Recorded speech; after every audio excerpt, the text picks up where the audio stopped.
बिस्मिल्लाहिर्रहमानिर्रहीम। अस्सलातु वस्सलामु अलैका या सय्यदी या रसूलल्लाह व अला आलिका व सहाबिका या सय्यदी या हबीबल्लाह। अस्सलामु अलैकुम नाज़रीन, मैं तुसां मेज़बान चौधरी सबर शराज इस टाइम जी नाज़रीन वीर दसीड़े हाँ ठीक है चकसवाड़ी जिला मीरपुर ज़ात कश्मीर डेढ़ी सुल्तानपुर। नाज़रीन सामने पार माना अपना कार्ड है नाले थोड़ी नाज़रीन गंदम दसने हाँ। अज नाज़रीन 10 अप्रैल सन 2024 है, ईद उल फितर पहला दिन है। हूँ जैसा अपने वलदैनी कब्रों पर तो दुआ करने अल्लाह ताला जितने मरमीन अल्लाह ताला जन्नत की तरफ मैं तो बाकी नाज़रीन माशाल्लाह से गंदम तक सकने हो कितनी खूबसूरत है। तो वो जो सामने पहाड़ कोठी से नजर आई नाज़रीन चौधरी सान साहब हाँ ओवरसीज़ हाँ इस टाइम इंग्लैंड में माशाल्लाह उन्होंने कोठी कितनी खूबसूरत नजर आई है। तो बाकी जिली कैसे अपने कब्रिस्तान दसने हैं दुआ करने अल्लाह ताला जितने मरमीन जन्नत की तरफ मैं तो बाकी मानी तरफों ईद मुबारक जज़ाकल्लाह खैर।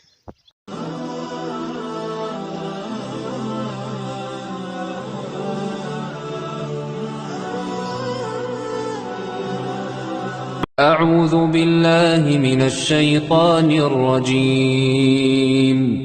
بسم الله الرحمن الرحيم. الرحمن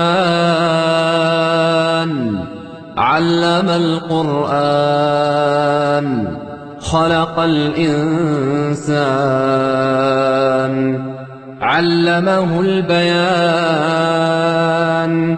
الشمس والقمر بحسبان والنجم والشجر يسجدان والسماء رفعها ووضع الميزان ألا تطغوا في الميزان وأقيموا الوزن بالقسط ولا تخسروا الميزان والأرض وضعها للأنام فيها فاكهة والنخل ذات الأكمام والحب ذو العصف والريحان فبأي آلاء ربكما تكذبان خلق الإنسان من صلصال كالفخار وخلق الجان من مارج من نار فبأي آلاء ربكما تكذبان رب المشرقين ورب المغربين فبأي آلاء ربكما تكذبان مرج البحرين يلتقيان بينهما برزخ لا يبغيان فبأي آلاء ربكما تكذبان يخرج منهما اللؤلؤ والمرجان فبأي آلاء ربكما تكذبان وله الجوار المنشآت في البحر كالأعلام فبأي آلاء ربكما تكذبان كل من عليها فان ويبقى وجه ربك ذو الجلال والإكرام فبأي آلاء ربكما تكذبان يسأله من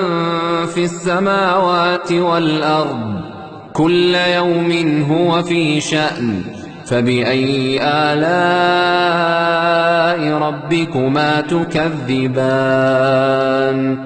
سنفرغ لكم أيها الثقلان فبأي آلاء ربكما تكذبان يا معشر الجن والإنس إن استطعتم أن تنفذوا من أقطار السماوات والأرض فانفذوا لا تنفذون إلا بسلطان فبأي آلاء ربكما تكذبان يرسل عليكما شواظ من نار ونحاس فلا تنتصران فبأي آلاء ربكما تكذبان فإذا انشقت السماء فكانت وردة كالدهان فبأي آلاء ربكما تكذبان فيومئذ لا يسأل عن ذنبه إنس ولا جان فبأي آلاء ربكما تكذبان يعرف المجرمون بسيماهم فيؤخذ بالنواصي والأقدام فبأي آلاء ربكما تكذبان هذه جهنم التي يكذب بها المجرمون يطوفون بينها وبين حميم آن فبأي آلاء